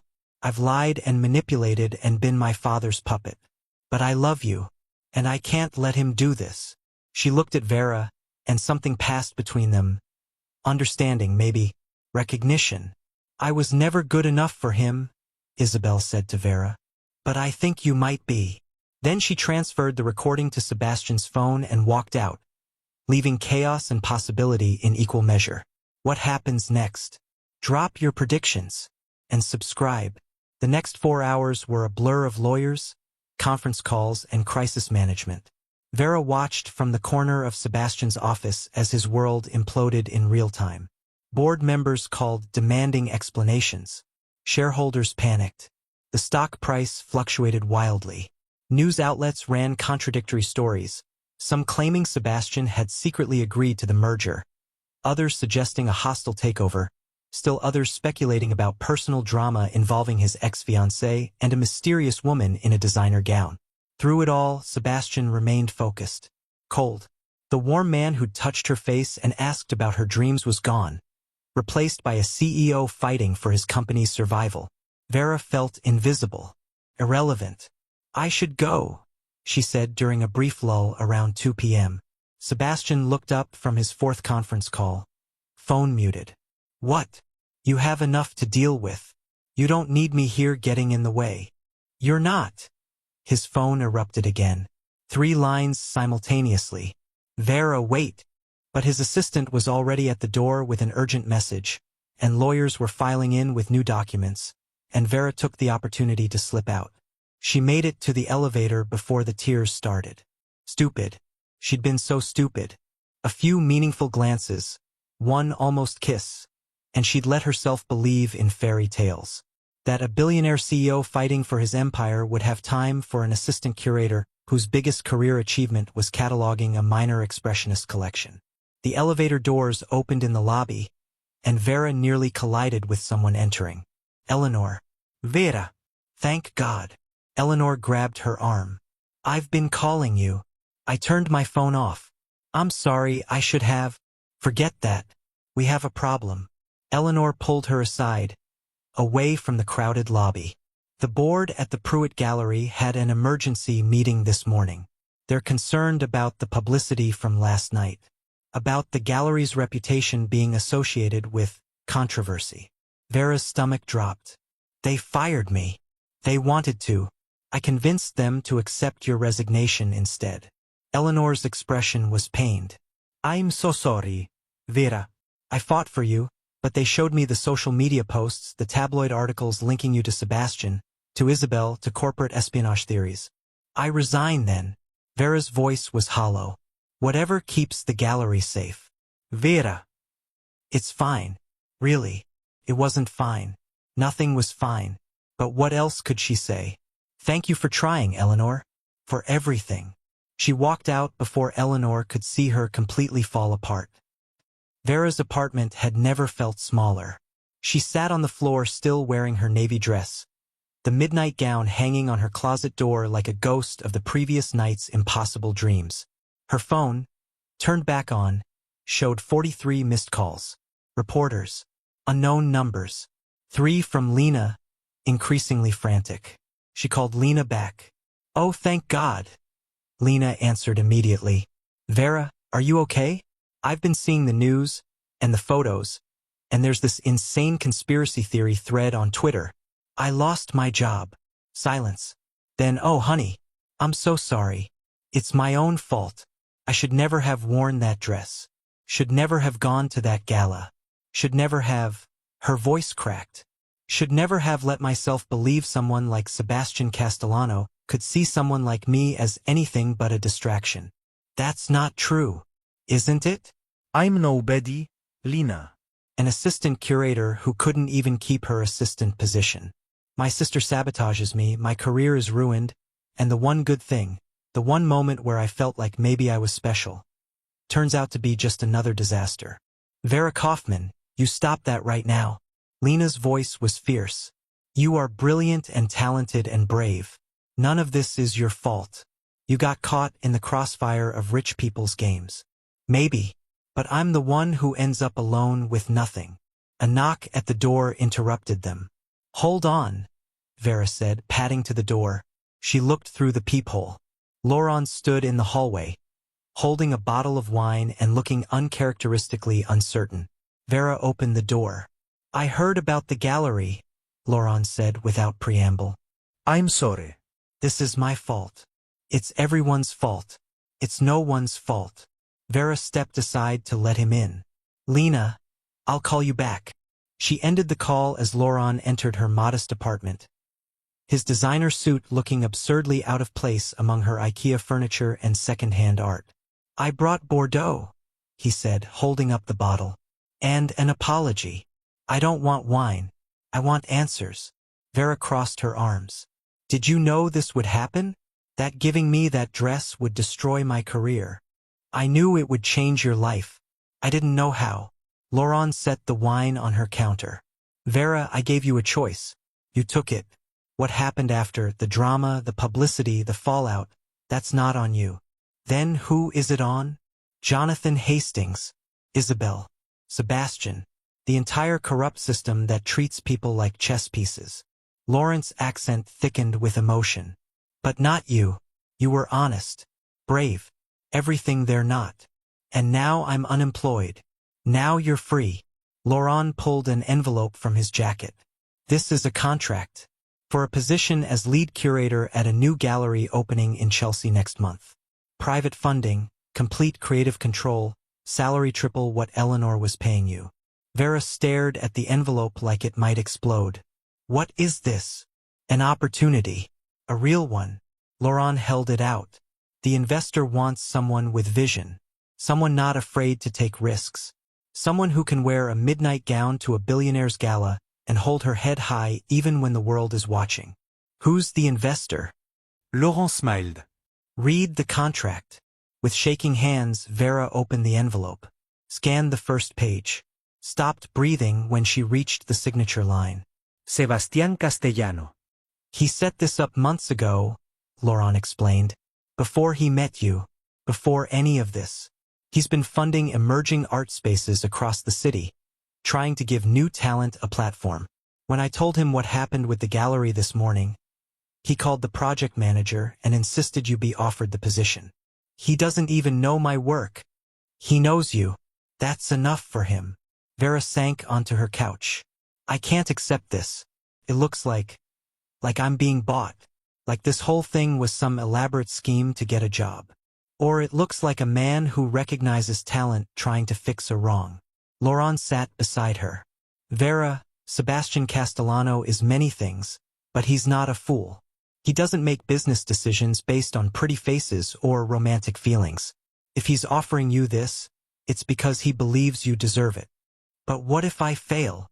What if you succeed? Laurent countered. What if you're brilliant? What if this is exactly the opportunity you've been waiting for? Vera's phone buzzed. A text from Sebastian. I know Laurent showed you the contract. Before you decide, I need you to know, this isn't charity. This isn't guilt. This is business. I've seen your work. Eleanor sent me your portfolio months ago when she was trying to convince me to donate to the gallery. You're talented, Vera. You deserve this chance. A second text followed. But I also need to tell you something else. Something I should have said before the lawyers and the chaos. I can't stop thinking about you. And I know that complicates everything, so I'm giving you a choice. Take the job and keep me at a distance. Or take the job and let me take you to dinner when this nightmare is over. Either way, the job is yours if you want it. A third text. No pressure. Just, please don't disappear. Vera read the messages 3 times. Laurent watched her, saying nothing. He's offering me everything, she whispered. The career, the chance, even himself. So what are you going to do? Before Vera could answer, her phone rang. Unknown number. Against her better judgment, she answered. Ms. Kaufman. A woman's voice, crisp and professional. This is Rebecca Chen from the New York Times. I'm writing a piece about the Castellano-Hastings situation, and I'd like to get your side of the story. I don't have a side. We have sources claiming you're Sebastian Castellano's new girlfriend, that you orchestrated the entire gala incident to insert yourself into his life, that you're working with Laurent Constantine in some elaborate gold-digging scheme. Rebecca's tone was neutral, repertorial. I'd like to give you a chance to respond before we publish. Vera's blood ran cold. That's not true. None of that is true. Then what is true, Miss Kaufman? Because from where I'm sitting, you went from unknown curator to the center of a billion-dollar corporate battle overnight. That doesn't happen by accident. It happened because I needed a dress. Vera's voice rose. Because my sister sabotaged me and a kind stranger helped me, and I made the mistake of trying to salvage one important night of my life. That's all. So you're denying any romantic involvement with Mr. Castellano? Vera looked at the texts on her phone, at the contract on her coffee table, at Laurent watching her with quiet intensity. What was she? Sebastian's potential girlfriend? His employee? A pawn in someone else's game? All of the above? I'm denying that I'm anything other than someone who got caught in a situation beyond my control, Vera said carefully. And the job offer? The gallery position funded by Mr. Castellano. How did she know about that already? Had someone leaked it? I haven't accepted any position. But you're considering it. It wasn't a question. Ms. Kaufman, I'm going to be direct with you. The story runs tomorrow morning. With or without your cooperation, it runs. The narrative right now is not flattering. Opportunistic curator seduces vulnerable billionaire. I can add your perspective or I can run with what I have. This is blackmail. This is journalism. Rebecca's tone softened slightly. Look, I actually don't think you're a gold digger. I think you're someone who got used by people more powerful than you. But if you don't tell your story, they'll tell it for you. And their version won't be kind. Vera closed her eyes. What do you want to know? Everything. Start with the dress. An hour later, Vera hung up. She'd told Rebecca everything. Nadine's betrayal, Lawrence's generosity, the gown's significance, Sebastian's kindness, Isabel's confession. All of it. That was either brilliant or catastrophic, Laurent observed. Time will tell which. It was the truth. Vera felt hollowed out. I'm tired of lies and games and manipulation. If telling the truth ruins me, so be it. Her phone buzzed again. Sebastian, my PR team just got a heads up from the Times. They said you gave an interview. My lawyers are advising me to distance myself from you immediately, to deny everything and cut all ties. Vera's heart shattered. Another text. I told them to go to hell. Vera, whatever happens, whatever they write, I'm not abandoning you. We face this together.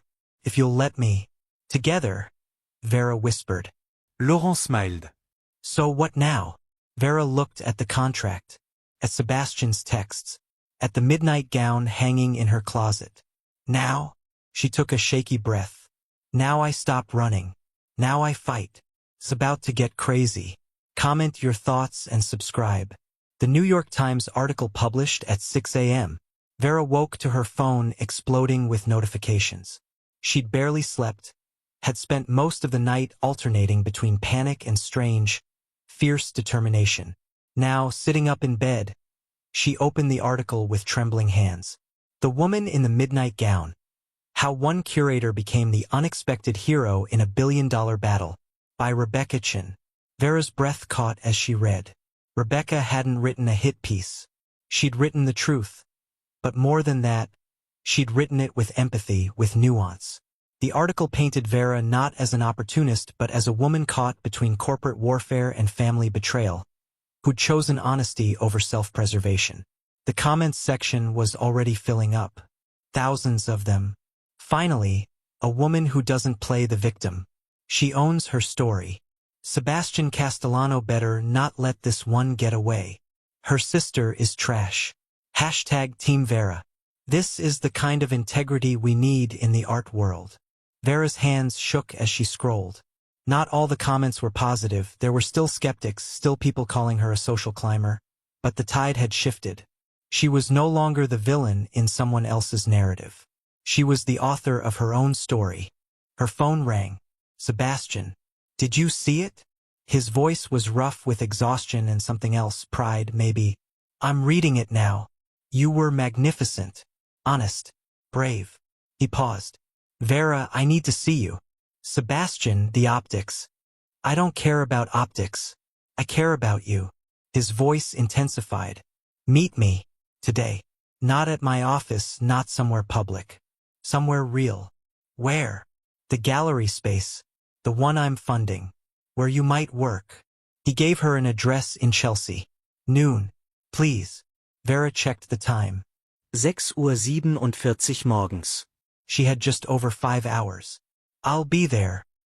Vera spent those 5 hours transforming herself. Not with expensive clothes or borrowed gowns, but with intention. She wore her favorite vintage blazer. The one she'd found at a thrift store in Brooklyn, perfectly tailored, the color of old gold. Dark jeans, boots that made her feel tall, powerful. She left her hair down, did her makeup the way she liked it, not the way she thought she should. When she looked in the mirror, she saw herself. Finally, completely herself. Laurent had texted earlier, "Proud of you. The dress is yours to keep, by the way. You've earned it." Lena had called, crying happy tears. "You're trending on Twitter. In a good way. Vera, you're a freaking icon." Even Eleanor had sent a message. "The board is reconsidering. But between us, you deserve better than working for cowards. Take the new job." Soar. At 11:45, Vera stood outside a converted warehouse in Chelsea. The building was beautiful, industrial bones with modern interventions, huge windows flooding the space with natural light. A sign read, "Opening Spring 2024, the Castellano Contemporary Arts Foundation." The door was unlocked. Inside, the space was raw potential. Exposed brick walls, polished concrete floors, track lighting waiting to illuminate art that didn't exist yet. Sebastian stood in the center of the empty gallery, hands in his pockets, looking at something on the far wall. He turned when she entered, and the smile that crossed his face was genuine, unguarded. "You came. You asked me to." Vera walked toward him, her footsteps echoing in the empty space. "What are you looking at?" "The future." He gestured to the wall, where someone had taped rough sketches and notes. "The architect's vision. But I wanted your input before finalizing anything." "Sebastian, I haven't even accepted the position." "I know. And I know why you're hesitating." He moved closer. "You think accepting this job means you're taking advantage of what happened between us? That people will say you slept your way into success? Won't they?" "Probably. People will say all kinds of things." Sebastian's voice softened. "But Vera, I looked at your portfolio 6 months ago, before I met you, before any of this. Eleanor showed it to me when she was trying to get funding for an exhibition. And I remember thinking, this woman understands art not as commodity but as conversation, as connection." He pulled out his phone, scrolled, then showed her an email dated 7 months prior. It was from him to Eleanor. "The Kaufman portfolio shows real promise. Let's discuss funding for her exhibition. She has vision. You wanted to fund my work before you knew me? I wanted to invest in talent." Eleanor never followed up. "I think she was trying to protect you, keep you from feeling obligated to a donor." Sebastian pocketed his phone. "Then yesterday, when Laurent told me what happened at the gallery, I realized the curator I'd wanted to support and the woman I couldn't stop thinking about were the same person. That's not scandal, Vera. That's fate. I don't believe in fate. Neither did I. Until 48 hours ago." He took her hand, and the touch sent electricity through her entire body. "The job is yours because you're brilliant. What happens between us, that's separate. Completely separate. You can take the position and never see me again outside of professional context. Or you can let me take you to dinner tonight, and tomorrow night, and every night you'll allow me."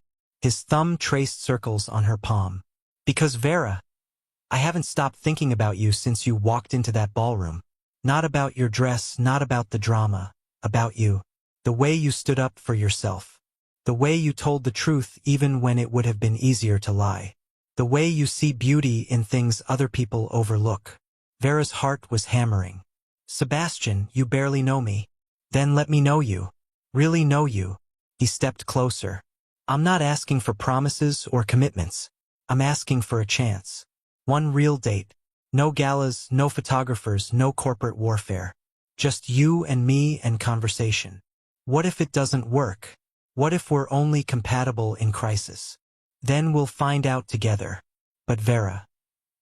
His free hand came up to cup her face, the gesture achingly familiar from yesterday. "I don't think that's what this is.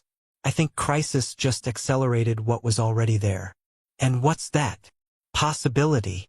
His eyes searched hers. "So what do you say? Will you have dinner with me?" Vera thought about all the reasons she should say no.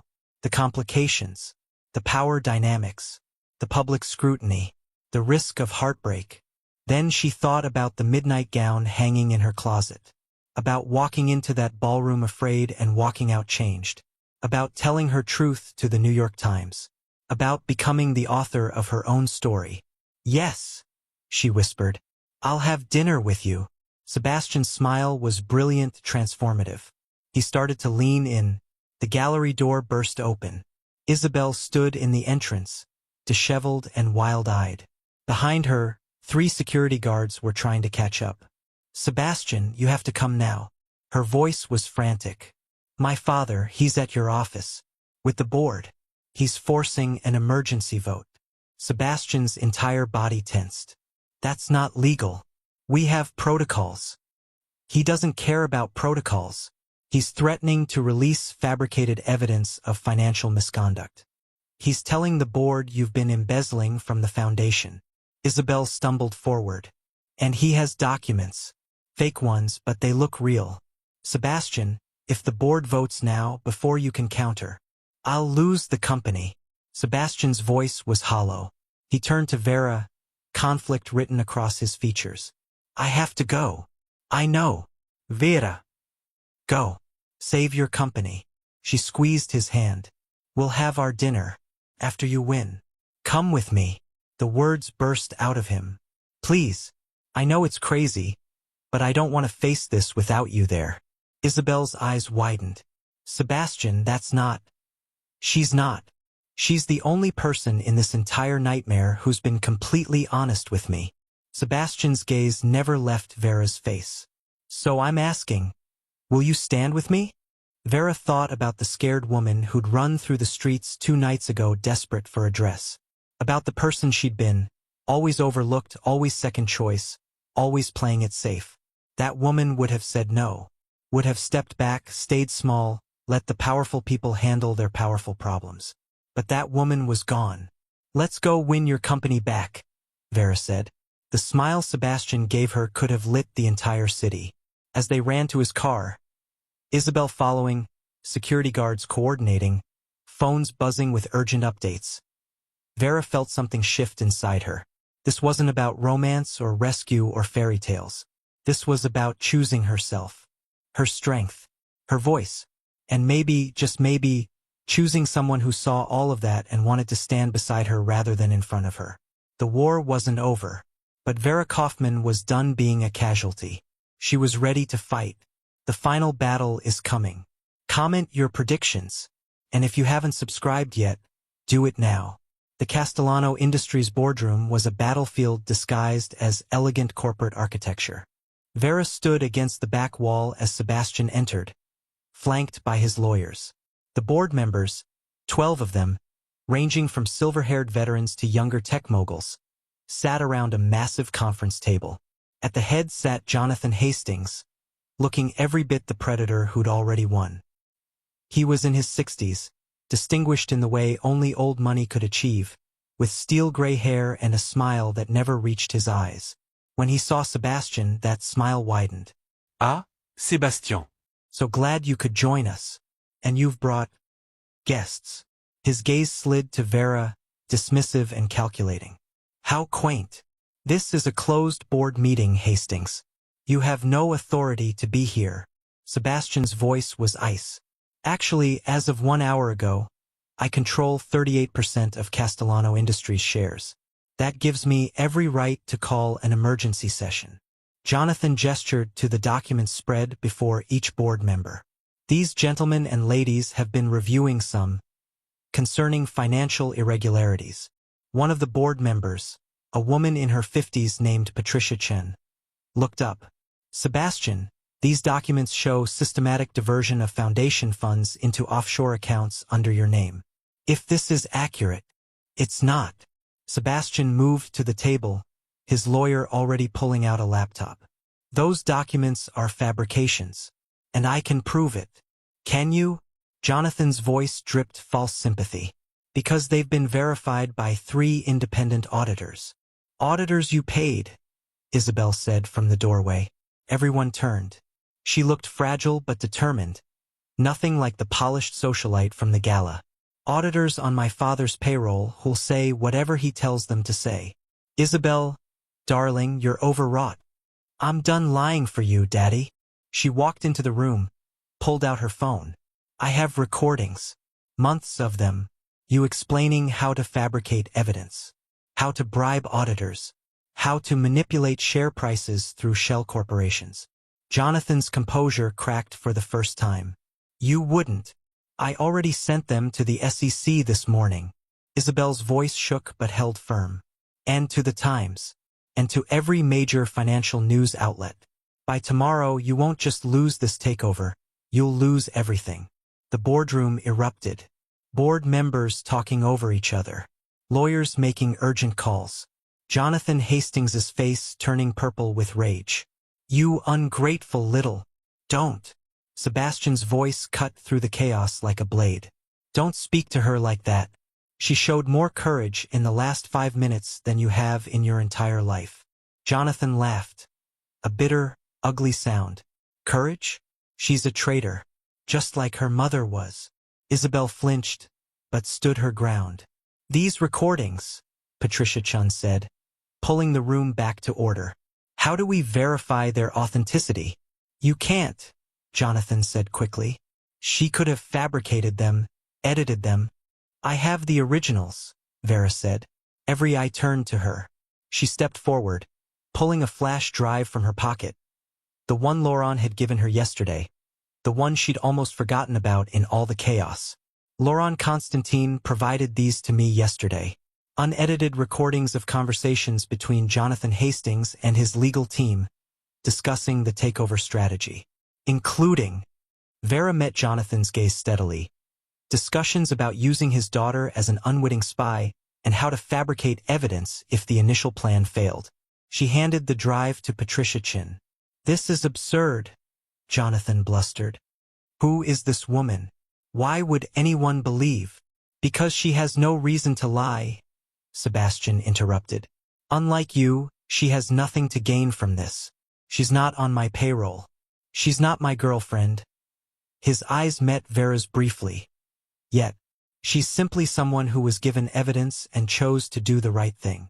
Patricia plugged the drive into the conference room's media system. Lawrence's voice filled the room, cultured and calm, asking Jonathan questions about the fabricated documents. And Jonathan, arrogant in his assumed privacy, explaining everything. The beauty of it is that Sebastian will never see it coming. He thinks I'm just a bitter future father-in-law. He has no idea I've been planning this for 3 years. The recording played for 7 minutes. By the end, even the board members who'd been sympathetic to Jonathan were staring at him with disgust. Mr. Hastings, Patricia said, her voice like steel. You have exactly 60 seconds to leave this building before I call security and have you escorted out. You can't. I own shares, which will be freezing pending SEC investigation. She stood. And I suggest you get yourself an excellent lawyer. You're going to need one. Jonathan Hastings looked around the room, at his daughter who'd betrayed him, at Sebastian who'd outmaneuvered him, at the board members who'd turned against him. His face contorted with rage. This isn't over, he snarled. I'll destroy all of you. Sebastian, your company will be worthless by the time I'm done. Isabel, you're disowned. And you, he pointed at Vera. Whoever you are, you just made a very powerful enemy. Good, Vera said, surprising herself with how steady her voice was. I'd rather have powerful enemies than be a coward who stands by and watches wrong triumph. For a moment, Jonathan looked like he might physically attack her. Then security arrived, real security this time, building guards who escorted him out as he shouted threats and accusations. The boardroom door closed behind him. Silence settled over the room like snow. Then Patricia Chun started clapping. Slowly at first, then joined by other board members. Within seconds, the entire room was applauding, for Sebastian, for Isabel, even for Vera. Well, Patricia said when the applause faded. That was the most eventful emergency session I've attended in 30 years. Sebastian, I move that we table this takeover discussion indefinitely and launch a full investigation into Hastings's share acquisitions. Seconded, another board member said immediately. The vote was unanimous. Sebastian exhaled. A long, shaky breath that suggested he'd been holding it for days. 30 minutes later, the boardroom had cleared except for Sebastian, Vera, and Isabel. Isabel stood by the windows, looking out at the city. I'm sorry, she said softly. For everything. For lying. For being weak. For letting my father use me. You stopped him, Sebastian said. That took incredible strength. It took losing you to find it. Isabel turned, and tears tracked down her face. I did love you, Sebastian. I still do. But I was never brave enough to be the person you deserved. I was always playing a role. The perfect daughter, the perfect fiancée, the perfect society wife. Her eyes moved to Vera. She's not playing a role. That's why you can't stop looking at her. Sebastian didn't deny it. Isabel smiled, sad but genuine. Be happy, both of you. And Sebastian, when my father comes back, because he will, be ready. Where will you go? Somewhere he can't find me. I have money he doesn't know about. Friends who'll help. Isabel walked to the door, paused. Oh, and Vera? That dress looked better on you anyway.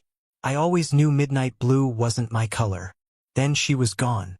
Sebastian and Vera stood alone in the boardroom. The afternoon sun streaming through floor-to-ceiling windows. The city sprawling below them like a promise. You didn't have to do that, Sebastian said quietly. Give them the recordings. Stand up to Hastings. Risk making an enemy of one of the most vindictive men in New York. Yes, I did. Vera moved closer to him. Because it was right. And because I'm tired of letting fear make my decisions. You're extraordinary. Sebastian's hand found hers. You know that.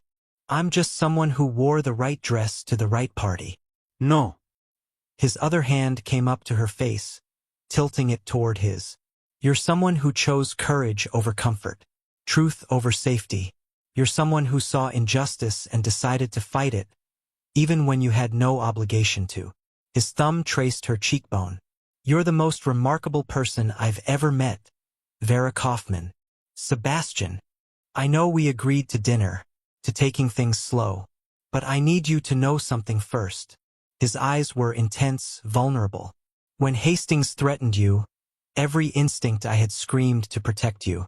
But before I could, you protected yourself. You stood up to him without flinching. And I realized, I don't want to protect you. I want to stand beside you, fight alongside you, build something together where we're both strong enough to face whatever comes. Vera's heart was hammering. That sounds like more than dinner. It is. It's a partnership. A real one. Sebastian's voice dropped to a whisper. If you want it. Vera thought about the woman she'd been 3 days ago. Invisible. Overlooked. Always settling for less than she deserved. That woman was gone forever. I want it, she said. Sebastian kissed her then.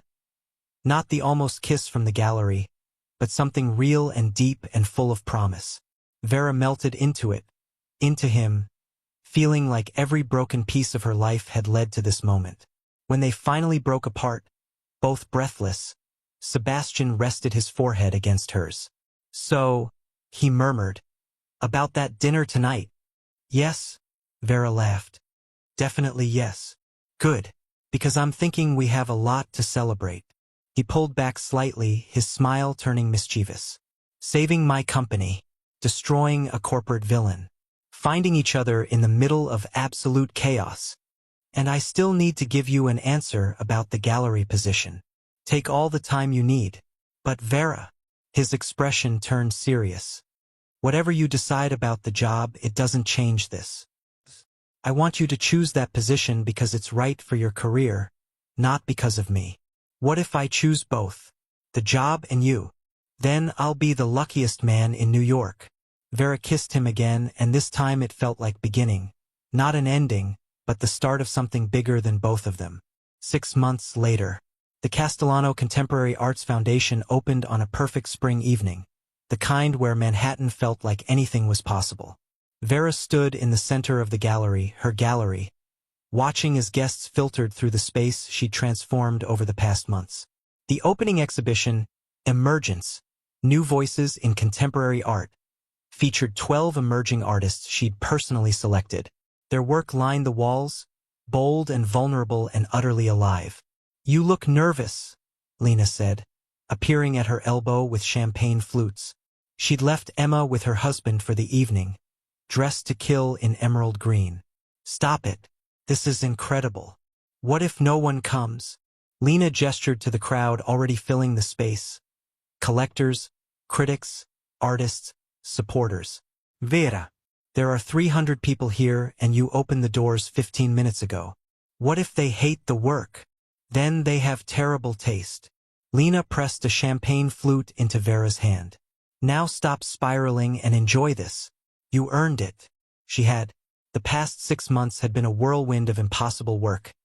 Curating the exhibition, building relationships with artists, transforming the raw warehouse space into something magical. Eleanor had consulted on several pieces.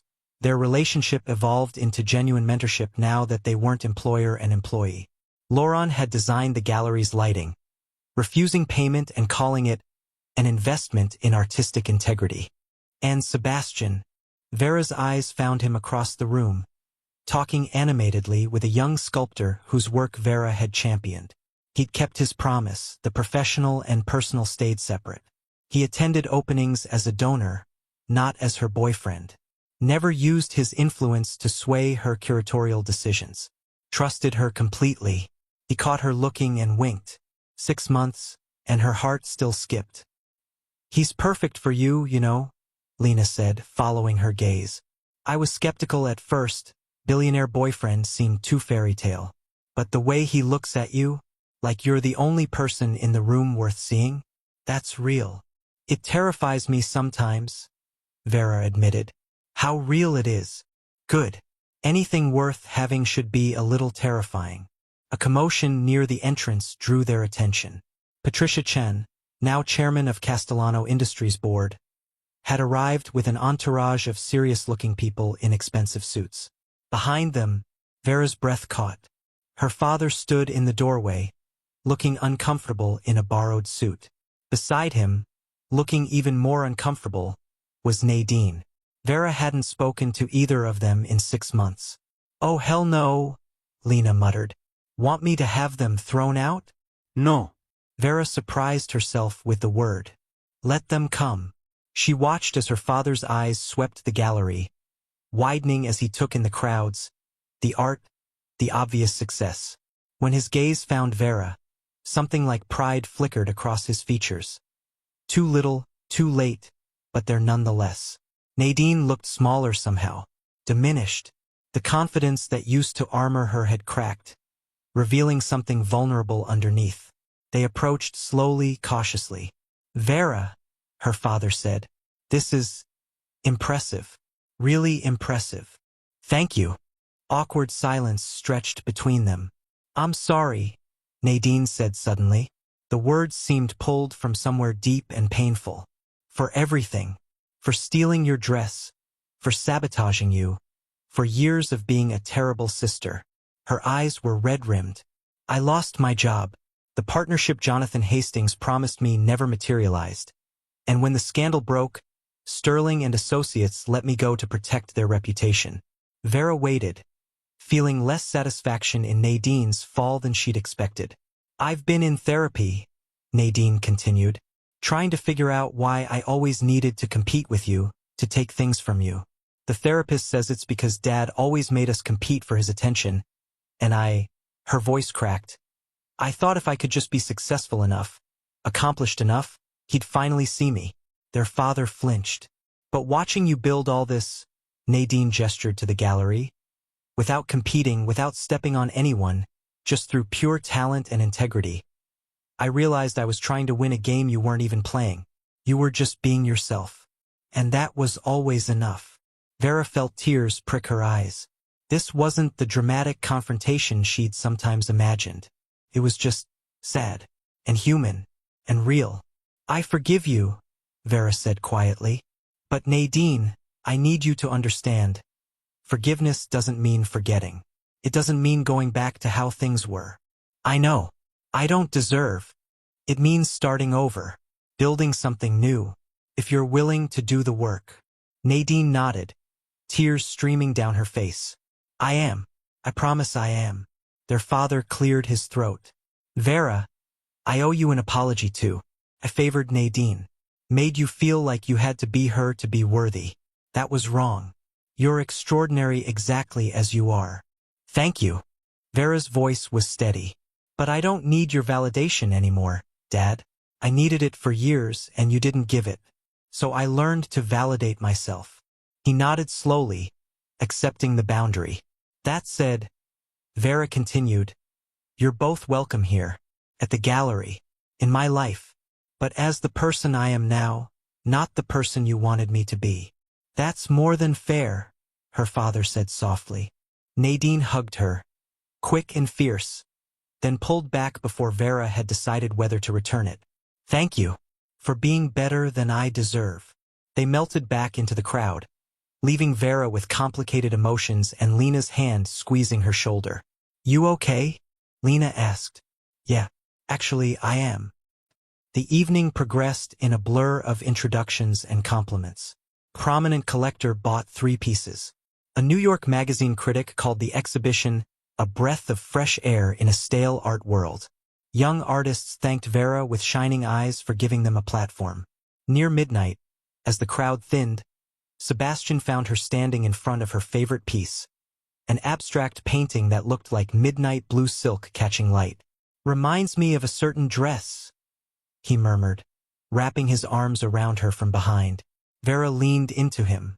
Laurent hung it in the atelier's window. Says it's his masterpiece. He's not wrong. Sebastian kissed her temple.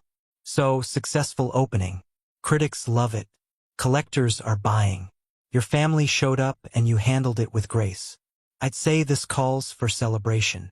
What did you have in mind? He turned her to face him, suddenly serious. Actually, I have something for you. Sebastian pulled a small box from his pocket. Not a ring box, something flatter, and handed it to her. Vera opened it to find a key. It's to the penthouse apartment 2 floors above yours, Sebastian explained. I bought the building last month. Your lease is up next week and I thought, maybe you'd want more space. Natural light for a home studio. Room for your art collection to grow. Sebastian, that's too much. It's an investment property. You'd pay rent. He grinned at her skeptical look. Okay, drastically reduced rent. But Vera, I want you to have space to create, to grow. And selfishly, I want you closer to me. My place is only 10 blocks away. Vera looked at the key, then at this man who'd somehow become her partner in every sense of the word. On one condition, she said. Anything. You help me move. Personally. No movers. Just you, me, and my terrible IKEA furniture. Sebastian laughed. That brilliant, unguarded sound she'd fallen in love with. Deal. Though I'm buying you actual furniture. We'll negotiate. He kissed her then, soft and sweet and full of promise. When they broke apart, Vera looked around the gallery. At the art on the walls, at the life she'd built from borrowed fabric and impossible courage. You know what's funny? She said. 6 months ago, I thought my sister stealing a dress was the worst thing that could happen to me. And now I think it might have been the best thing, because it led me here, to this gallery, to myself. She smiled up at him. To you. So you're saying I should send Nadine a thank you card? Absolutely not. Vera laughed. But maybe I should thank Laurent for seeing someone worth saving when I couldn't see it myself. He's here, actually, upstairs in the VIP section, holding court. They found Laurent surrounded by admirers, looking elegant in a velvet blazer and holding court about the intersection of fashion and fine art. When he saw Vera and Sebastian, he excused himself. Magnificent opening, darling, he said, kissing both her cheeks. The art world won't know what hit them. Thank you, Vera said, for everything, for the dress, for the evidence, for believing I was worth the risk. Laurent's expression softened. Vera, you were never a risk. You were always a sure thing. You just needed the right moment to prove it to yourself.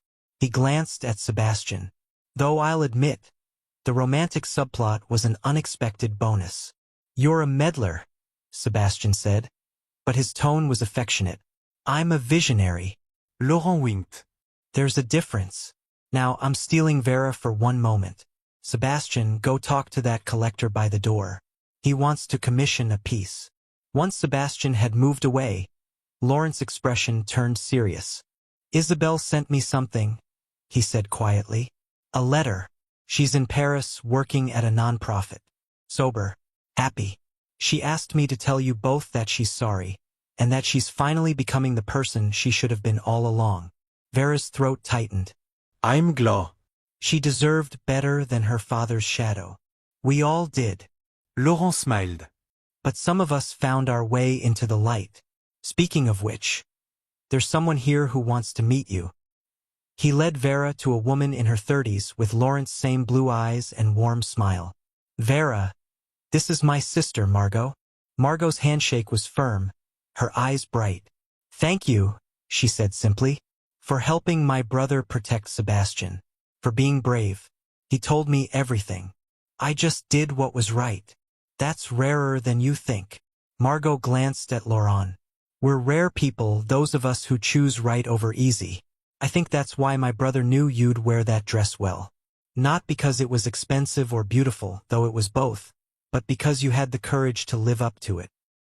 At 2 a.m., Vera and Sebastian sat on the gallery floor, surrounded by empty champagne bottles and the quiet satisfaction of a perfect evening. I've been thinking, Sebastian said, playing with her fingers, about the future, about us. Vera's heart skipped. And I know it's only been 6 months. I know we agreed to take things slow. But Vera, I've never been more certain of anything in my life. He met her eyes. I love you. Completely. Terrifyingly. I love your courage and your talent and the way you see beauty in broken things. I love that you challenge me. Support me. Drive me crazy in the best possible way. Tears streamed down Vera's face. I love you too. I'm not proposing, Sebastian said quickly. Not yet. I want to do this right. Court you properly. Build our life together. Make sure you're ready. But I need you to know. This is forever for me. You're forever for me. Forever sounds perfect, Vera whispered. They kissed surrounded by art and possibility. Two people who'd found each other in chaos and built something beautiful from borrowed fabric and impossible courage. Outside, Manhattan glittered with a million stories. But inside the Castellano Contemporary Arts Foundation, Vera Kaufman, curator, artist, survivor, beloved, had finally found hers. And it was magnificent. Thank you so much for listening. What was your favorite moment? Drop it in the comments below. And if you loved this story, subscribe for more tales of courage, romance, and triumph. Where are you watching from? I love hearing from you all around the world. Until next time, remember, sometimes the worst moments lead to the best beginnings. Keep being brave. Keep being you.